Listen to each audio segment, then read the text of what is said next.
Mesdames, Messieurs, bonsoir et bienvenue aux 20h de la télévision du Burkina.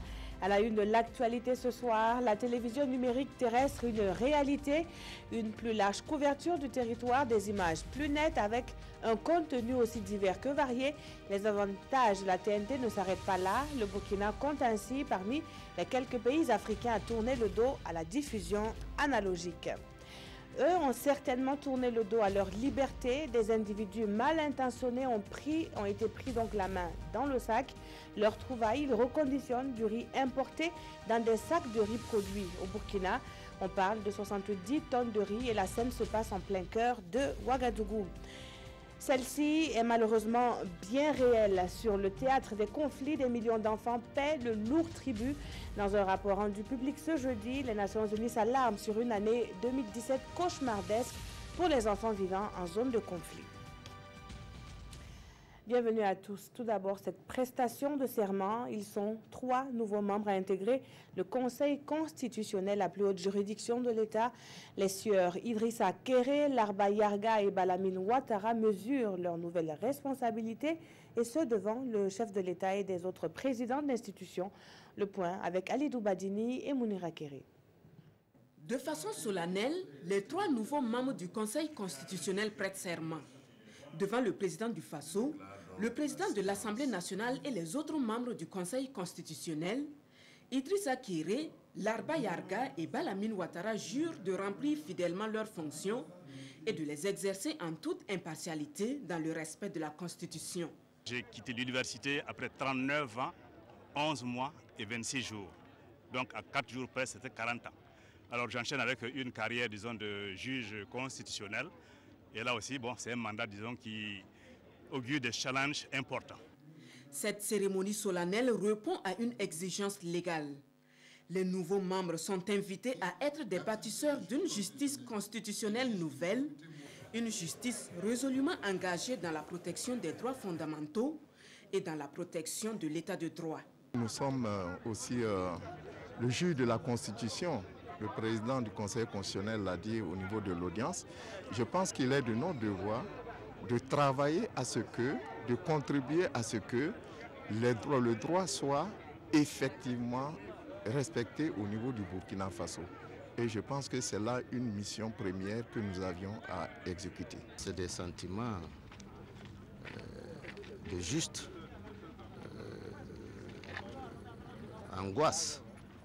Pas parce que nous n'estimons pas que nous serons peut-être à la hauteur, mais pesant quand même effectivement la lourdeur de la mission. Et c'est tout à fait normal de ne pas se jeter dans la béatitude, mais plutôt d'avoir en tête que l'on doit être soucieux en tout temps, effectivement, de rendre un service utile à la nation. Idrissa Kéré, Larba Yarga et Balamine Ouattara remplacent à ces postes 3 anciens membres en fin de mandat.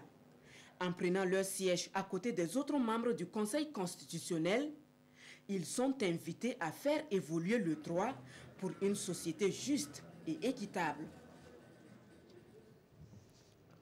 Et puis, ce bilan établi par le personnel de la présidence du Faso, une année sur la brèche mais pleine d'espoir. C'est le regard rétrospectif que le chef de l'État porte sur 2017.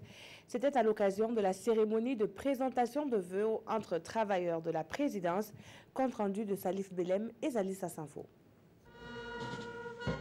Des honneurs et des présents au couple présidentiel pour dire adieu à une année qui s'achève. Le personnel de la présidence du Faso présente ses vœux au chef de l'État ainsi qu'à son épouse. Un instant solennel sur le perron du palais présidentiel pour faire le bilan de l'année écoulée et évoquer les perspectives. Pour les travailleurs, 2017 aura été une année charnière, mais ils promettent de donner davantage d'eux-mêmes pour plus de résultats. Chaque agent, à quelque niveau que ce soit, prendra une pleine part dans les efforts à fournir pour davantage de résultats. En tout état de cause, en 2018, les maîtres mots seront travail, travail et encore travail. Nous formons le vœu que l'année nouvelle voit la réalisation de vos ambitions personnelles et de celles que vous nourrissez pour notre très cher Faso. Que Dieu, dans sa miséricorde, continue de vous donner la santé, la vision et la sagesse pour réussir la charge que les Burkinabés vous ont confiée. Qu'elle apporte l'apaisement sur tous les fronts en vue d'une mise en œuvre optimale du PNDS pour le bonheur du peuple burkinabé. Et pour le président du Faso qui n'oublie pas les hommes tombés sur les champs d'honneur, ainsi que ceux qui ont succombé aux balles assassines des terroristes. 2017 est une année passée sur la brèche, mais elle trace les lignes de l'espérance. Et 2018 sera celle de tous les enjeux. L'année 2018 qui s'annonce est aussi pour le mandat que le peuple burkinabé m'a confié une année charnière. Plus que les autres années et mieux que les années précédentes du quinquennat, nous devrons décupler nos performances afin d'améliorer les conditions de vie des Burkinabés pour qu'ensemble, nous puissions bâtir une nation unie, paisible, démocratique et prospère. Je sais pouvoir compter sur chacune et chacun de vous pour réaliser le sursaut indispensable à l'atteinte de nos objectifs de développement à l'horizon 2020. Et chaque agent ici a reçu les félicitations du président du Faso pour le travail abattu. Une occasion pour Rochma Christian Kaboré de les inviter à cultiver le goût du travail bien fait et à être des modèles pour tous les travailleurs burkinabés. Et demain, c'est au tour des corps constitués de l'État de présenter leurs vœux du nouvel an au président du Faso. La direction générale du protocole d'État informe que la cérémonie aura lieu à la présidence du Faso, donc demain, vendredi 29 décembre à 16h30. L'heure limite d'arrivée est fixée à 16h. Des vœux également formulés par le pasteur Mamadou Philippe Karambiri au Burkinabé à travers le président de la représentation nationale. L'homme de Dieu a été reçu en audience dans la matinée de ce jeudi par Alassane Balassa Kandé. La substance des échanges avec Pawadrogo Jean Zongo et Nathalie Sawadogo. Le pasteur Mamadou Karambiri, c'est le président de l'Assemblée nationale. C'est une visite de courtoisie, dit-il, pour féliciter et encourager Alassane Balassa Kandé pour les actions qu'il mène sur le terrain. Notre position en tant que personne spirituelle est une position assez délicate. Nous écoutons, nous regardons, nous voyons, nous analysons, nous discernons et maintenant, ce que nous avons discerné, on vient voir les uns les autres pour conseiller, pour aussi dire ce qui va, ce qui ne va pas, parce que nous sommes les oreilles en même temps des populations qui sont là. Alors nous avons voulu venir voir le président de l'Assemblée nationale pour d'abord l'encourager pour sa présence ici dans ce pays et ce qu'il est en train de faire actuellement sur le terrain, mais surtout aussi pour qu'il puisse, pour l'année nouvelle, prendre une certaine envergure et de travailler encore pour le bien-être donc du Burkina Faso. Le pasteur Mamadou Philippe Karambiri exhorte aussi le chef du Parlement à prendre en compte les préoccupations du peuple burkinabé. Il a également saisi cette occasion pour formuler ses vœux de santé, de tolérance et de symbiose au peuple burkinabé. Après plusieurs reports, le lancement de la TNT est aujourd'hui une réalité. Promoteurs de chaînes de télévision, politiques et autres acteurs se sont mobilisés ce jeudi pour marquer l'événement. C'est donc parti pour une transition qui va dans les 6 prochains mois tourner définitivement le dos à l'analogie. Konsoun Koulibaly et Oumar Zombré. Par ce geste, Chérif Sy, le haut représentant du président du Faso, lance la télévision numérique terrestre, la TNT, de façon officielle au Burkina Faso. Ainsi, le Burkina Faso, comme en 1963, avec l'analogique, devient le pionnier de la télévision en Afrique de l'Ouest, mais cette fois-ci, la diffusion est 100% numérique. Et le numérique présente des avantages. Le numérique, c'est la télévision gratuite, accessible à tous. C'est la télévision de la diversité. C'est l'accès à notre culture. C'est l'accès à la découverte et à l'émerveillement que notre pays contient et que nous ne connaissons pas encore. C'est pour cela que je pense que le numérique est une vraie promesse. celle d'une diffusion de nouvelles aventures télévisuelles plus libres, plus diverses, plus proches de nos téléspectateurs. Pour les patrons des télévisions, cette TNT est une aubaine pour les uns et une épine de moins pour les autres. C'est un bon début, c'est une opportunité à saisir. Ça dépendra de ce que les uns et les autres feront dans ce sens. Aujourd'hui, déjà, c'est un soulagement parce qu'on ne va plus s'occuper des vieux émetteurs de télévision. Bon, pour la RNT, ce n'est pas encore à l'ordre du jour, mais déjà pour la télévision nationale, je pense que la RTB est vraiment soulagée. Pour l'heure, 14 chaînes de télé sont disponibles sur la TNT. Les téléspectateurs peuvent les capter grâce à un décodeur ou des téléviseurs adaptés. Pour la responsable de la Société burkinabé de télédiffusion, SBT, c'est un pari tenu. On est très satisfait ce soir de pouvoir dire au Burkinabé, la TNT est là. C'est vrai, ça n'a pas été facile, mais vraiment c'est la joie qui nous anime ce soir de pouvoir offrir donc cet avènement de la TNT à tous les Burkinabés. La période de multicast numérique analogique expire dans 6 mois. Pour ne pas être dans le blackout, après la période sabbatique, le ministre Rémi Djandjinou demande aux promoteurs de télé de prendre des dispositions afin d'éviter tout désagrément. On en vient à cette saisie de l'autorité nationale de lutte contre la fraude. 70 tonnes de riz reconditionnées dans un magasin du quartier d'Apoya de Ouagadougou. Une tromperie sur une marchandise de grande consommation, le riz. La suite des faits avec Urbain Benito Sommet, Ismaël Diloma Sirima. Ce camion et son contenu étaient destinés à tromper les consommateurs burkinabés. 70 tonnes de riz importé étaient en train d'être reconditionnées dans des sacs pour faire croire que c'est du riz du Burkina. Mais suite à une dénonciation anonyme, l'autorité nationale de lutte contre la fraude a procédé à la saisie du riz incriminé le jour de Noël. C'est un jour de fête. Voilà. On sait que à ce moment-là, les gens sont préoccupés par autre chose.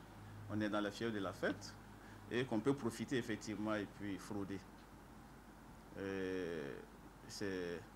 Mais nous, à la NLF, il faut dire que tous les jours, que ce soit les jours de fête, les dimanches, les nuits, on travaille.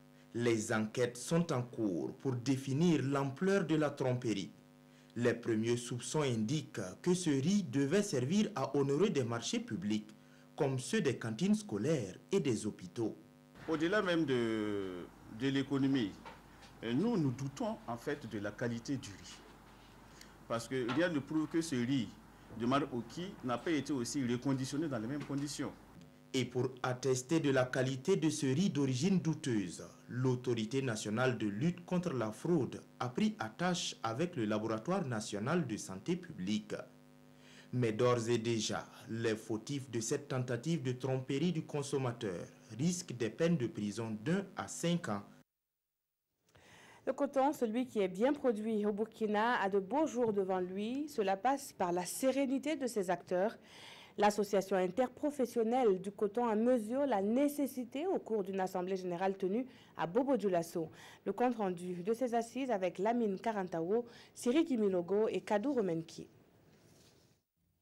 Après 3 années d'interruption, l'Union nationale des producteurs de coton du Burkina, UNPCB, renoue avec ses assemblées générales ordinaires.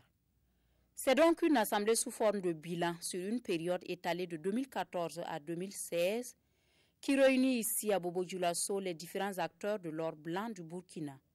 À cette rencontre, il sera également question d'envisager les perspectives pour la bonne marche de la filière coton.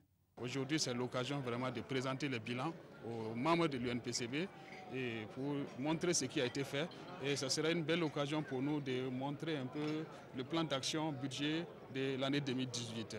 Cette initiative émane de la volonté du nouveau bureau mis en place il y a 10 mois. Avec cette assemblée générale, l'UNPCB se conforme désormais à l'acte uniforme relatif aux droits des sociétés coopératives de l'Organisation pour l'harmonisation en Afrique du droit des affaires OHADA. Vous savez, il n'y a pas longtemps, nous traversons une crise sans précédent. Grâce à la conjugaison des efforts de nos partenaires techniques et financiers, le gouvernement et tous les acteurs, la sérénité est revenue. Avec cette rencontre, on pourra mener nos activités dans la tranquillité et en règle. 48 heures de travaux devraient permettre aux participants venus de 28 provinces productrices de coton de mener des débats constructifs pour redynamiser la filière coton. Restons dans la ville de Sia pour parler d'un atelier qui réunit une trentaine d'acteurs judiciaires. Ils sont venus de tout le Burkina en vue d'en savoir plus sur les conventions internationales relatives aux droits humains. Les enjeux de cette session de travail avec Hassan Gourabou et Ahandi Sandamba. C'est une session de sensibilisation sur les conventions internationales relatives aux droits humains qui réunit ici des acteurs judiciaires de la Cour d'appel de Bobo-Dioulasso. Au menu, il y a entre autres les instruments de protection des travailleurs migrants, ceux contre la torture, la traite des êtres humains, l'exploitation et la prostitution des enfants.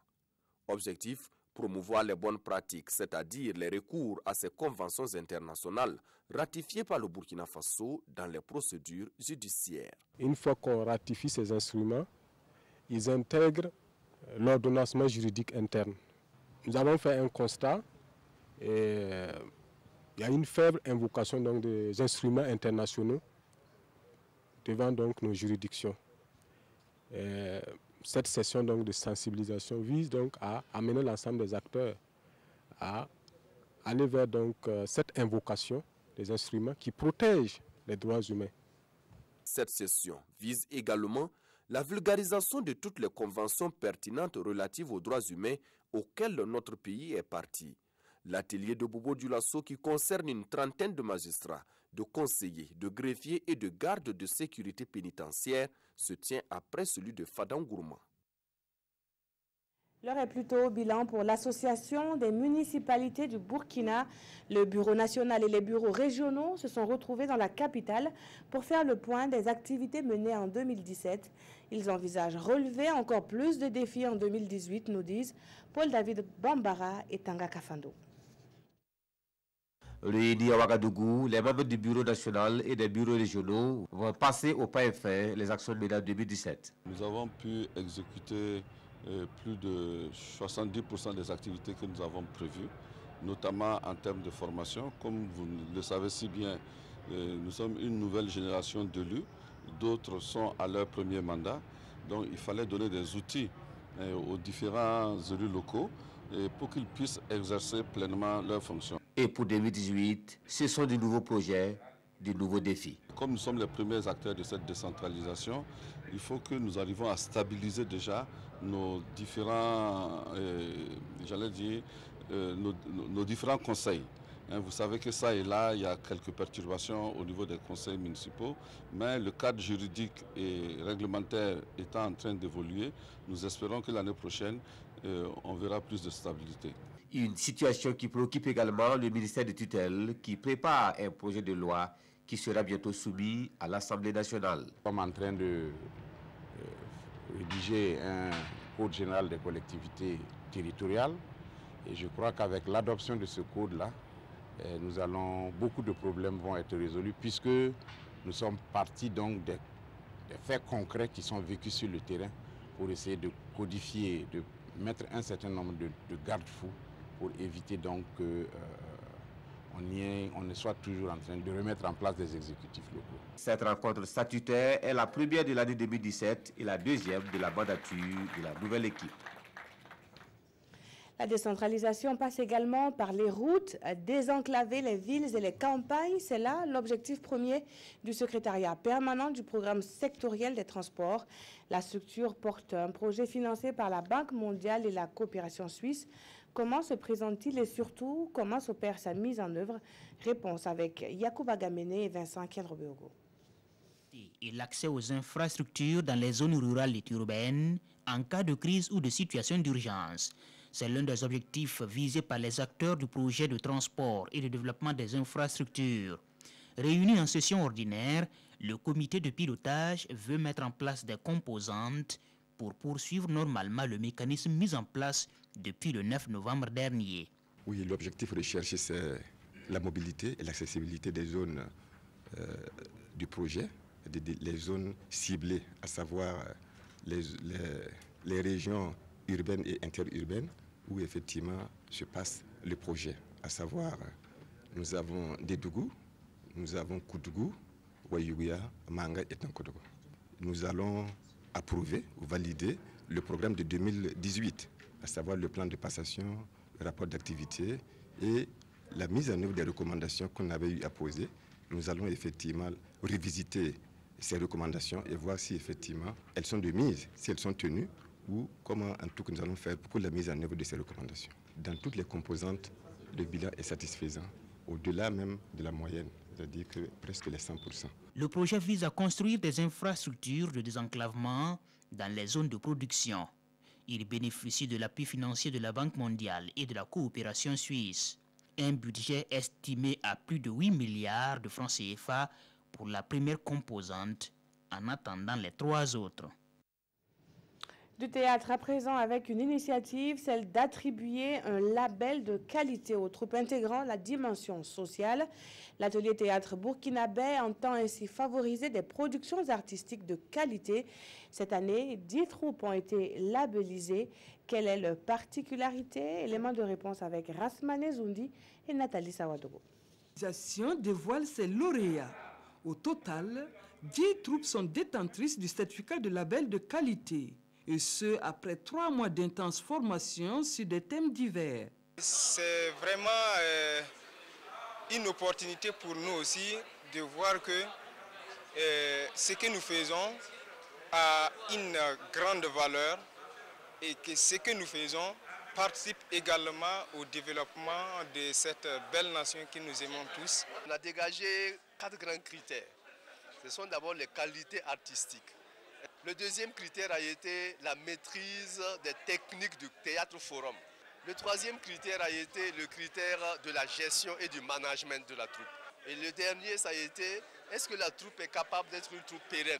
Le programme de labellisation est une initiative de l'ATB, l'atelier théâtre burkinabé et de l'ensemble des troupes théâtrales du réseau des praticiens de théâtre forum.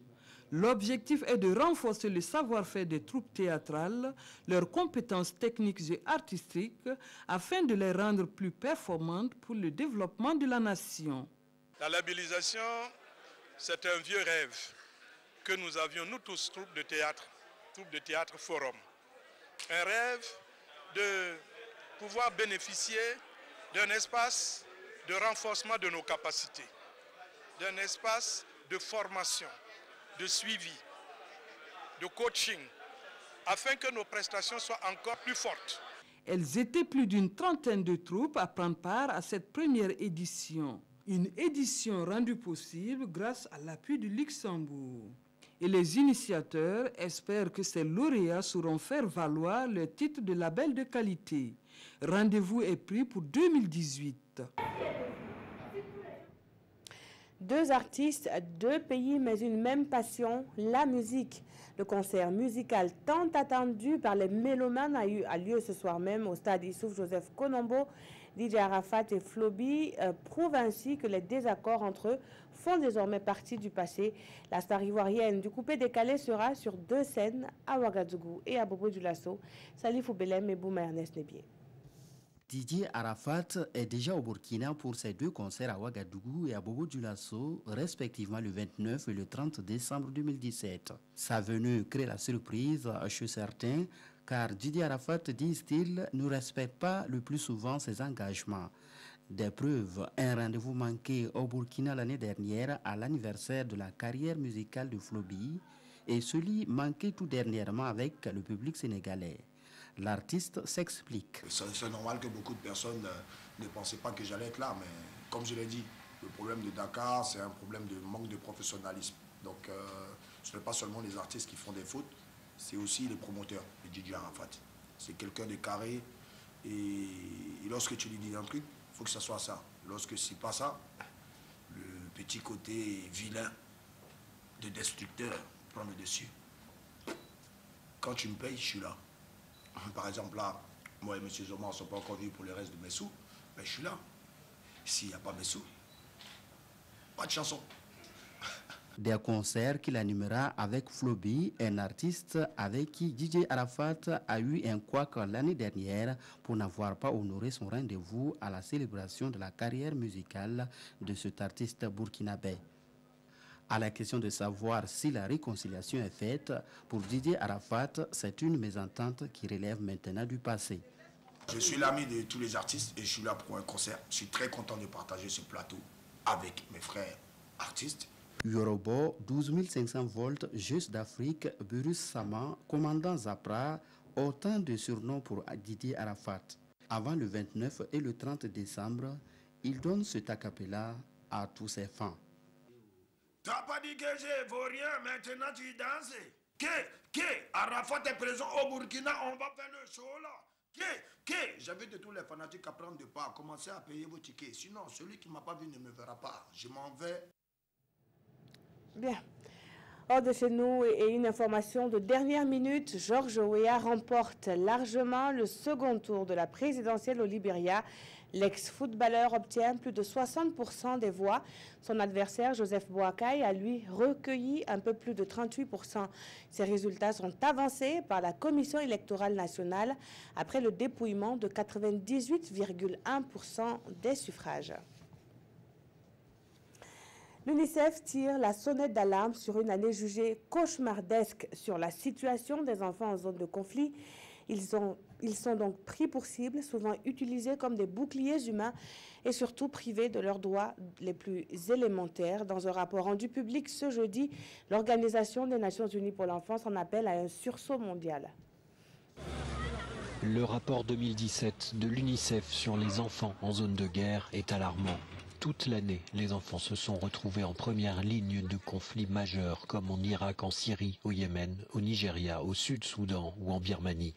Tués, mutilés, utilisés comme boucliers ou enrôlés de force, les enfants de ces zones de conflit ont été victimes d'une atroce brutalité. Brutalité exercée en violation flagrante des règles internationales, et ce par des groupes armés mais aussi souvent par des forces officielles de sécurité.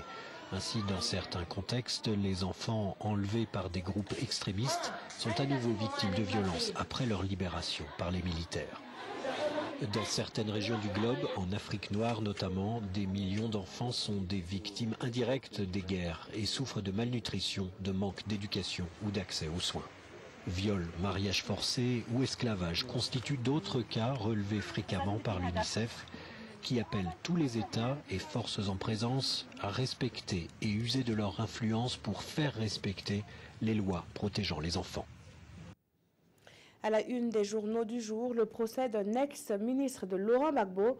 Dans les colonnes également, la modernisation des titres de transport au Burkina et la nouvelle constitution. Aimé Solange Guigma signe la revue de presse. À quoi va ressembler la 5e République se demande bien aujourd'hui au Faso. Les explications du texte par Maître Alidou Ouedraogo dans ce journal. C'est un document de 15 titres et 200 articles précisent le pays. Les recommandations de la Commission constitutionnelle à lire dans ce journal. Quant aux grandes tendances qui se dégagent de cette nouvelle constitution, elles se résument entre autres, écrit l'Express du Faso, au renforcement des droits du citoyen, à l'abolition de la peine de mort, à l'établissement d'un régime semi-présidentiel mieux articulé, à l'avènement d'une justice indépendante ouverte au contrôle du citoyen. Le texte consacre également le caractère obligatoire et la gratuité de l'école pour les enfants des deux sexes et l'accès sans aucune discrimination à la terre, enchérit l'observateur Palga. Bref, ce serait une république dans laquelle le citoyen fait l'état de droit, notre citoyen. Il revient donc au chef de l'État de décider si le texte sera voté par voie référendaire ou parlementaire, conclut le quotidien. Modernisation des titres de transport, l'opération a été lancée par le président du Faso, indique le pays, qui est par ailleurs le premier titulaire du nouveau permis de conduire, soutient Sidoya, lequel journal souligne d'ailleurs que ces permis auront une durée de vie de 10 ans. Les usagers auront donc 3 ans pour se conformer à la nouvelle donne dans les sites de production, à savoir Ouagadougou et Bobo-Dioulasso, avec des sites d'enrôlement. Hors de chez nous, un ex-ministre de Laurent Gbagbo condamné à 20 ans de prison, indique le quotidien. Il s'agit de Hubert Oulay, jugé pour complicité d'assassinat depuis le 18 décembre, précise aujourd'hui au Faso. Également 20 ans de prison pour son co-accusé Maurice Giré, accusé d'être un exécutant. Le 2 poids, 2 mesures continue d'après le pays.